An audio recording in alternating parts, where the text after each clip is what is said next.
How can the deepest of my suffering, the anxiety, depressions, and whatever can be removed instantly by the knowledge of the Vedanta?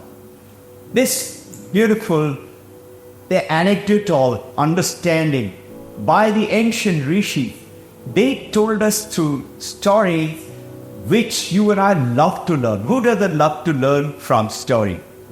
This story would enact it beautifully to tell you how it's so simple to understand. This is why Jesus Christ, Paramahamsa Ramakrishna, Robbin Ghosh, Buddha all told story and told the greatest of the secret. Rishis of Vedanta brought out this beautiful story called Princess of Kashi. There is this neighboring kingdom of Kashi, and Princess of Kashi, 5-year-old lady, young girl, was very pretty. This play in a neighboring country, not in Kashi, neighboring another kingdom, where the queen ordered the Princess of Kashi a play to be made and played. Now, who is to act as the princess?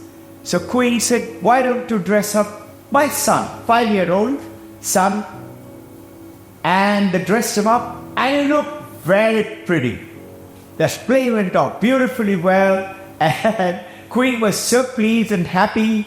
Queen called the royal painter and said, why don't you make a painting out of this prince? The prince dressed up as the Princess of Kashi, a royal painting was made.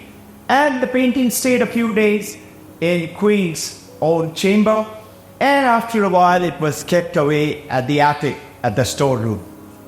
Now, 15 years had gone past, and prince is doing all those things which the prince is supposed to do. Studying very well, fighting very well, doing his hunting and playing various games and bows and arrow and sword fighting. Right king growing up. Now he's 20 years of age.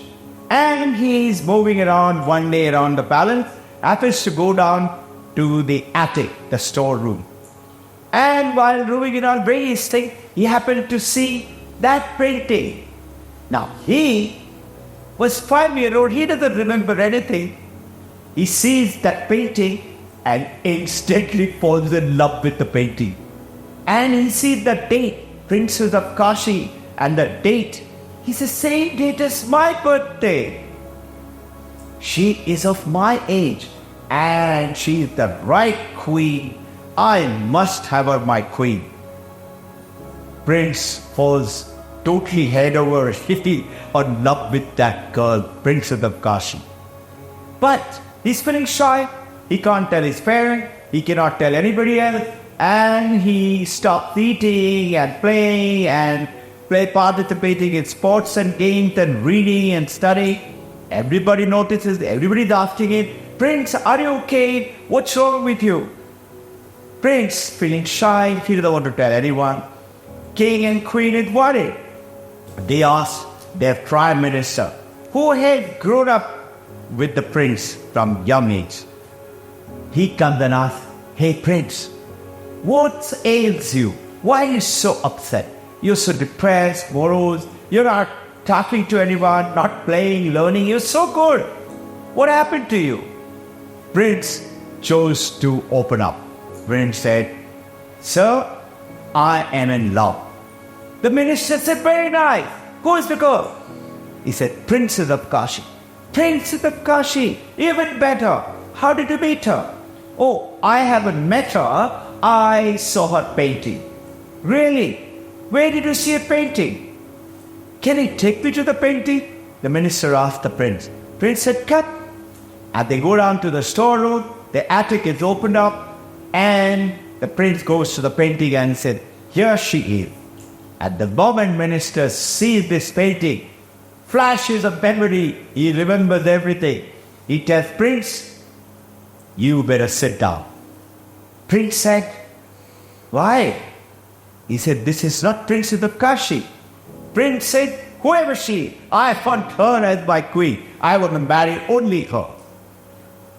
The minister said, Prince, remember when you were only 5 years old, there was a playmate called Princess of Kashi. It was specially written, and your 5-year-old birthday was being enacted on that day. Queen ordered you to be dressed up as the princess. Tattvamasi, Prince, you are this painting, you are this girl. Prince said, what? Instantly shatters his word and he awakens. Instantly, the moment he comes to know, I am that Princess of Kashi. Aham Brahmasmi, Mani Brahmahu, I am that girl. All his desired craving for the princess just vanishes. And he smiles and he thinks, what a fool I have been.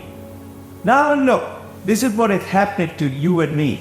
This is called, in Vedantic language, Rishis called it Atyara Apavada. In other words, superimposition and de-superimposition. Vivekananda called it hypnotization, dehypnotization. What does that mean? Think. You remember the story of the donkey and the washerman? Same story. Remember the story that I told you about Ashtavakra and Janak Maharshi? Same way it's here. All these stories first shows you how we are hypnotized into this world. We think I am this body, I am the name, I am a man, I am a form, this is my age, this is my appointment. And we are living in that, and we are suffering and sickness and disease. The moment you and I come to know, I'm not this body, I'm not the name, I'm not the form. Yes, I'm using my body, I'm using my form, but I'm not the body. How can it be? Why not? Think of it. This is what the ancient rishis tells you through simple story and so lovely and easy to learn. Think. I had this mobile. You said this is my mobile. I had this hand of mine. I said this is my hand. You say, all right, what are we trying to say? When you say that this mobile is me, no, this is my mobile. You do not say this mobile is me. This is my hand. You do not say this hand is me. This hand is mine, but hand is not me. But how come you say this body, this is my body, this is me. I am this body. I am Robbin Ghosh. This is the problem.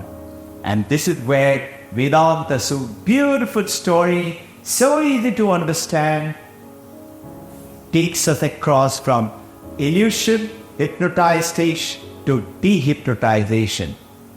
Wonderful story. This is why the great masters talk to the story. You know why? Everybody loves to learn through story, and you may forget difficult big truths of Vedanta, but when you learn it from a story, it's so easy to remember.